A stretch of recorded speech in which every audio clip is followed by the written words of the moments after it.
This is one of my favorite gourmet grilled cheese recipes. I love adding bread and butter pickles to grilled cheese.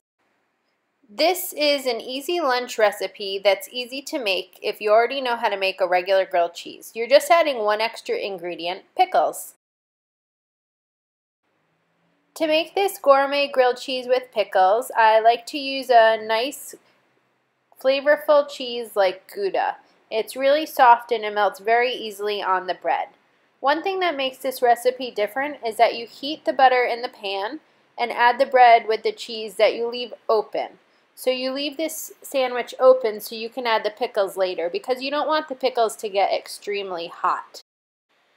Once the cheese has melted on both sides and you've added the pickles to the middle of the grilled cheese, it's time to close the sandwich, cut it, and serve it.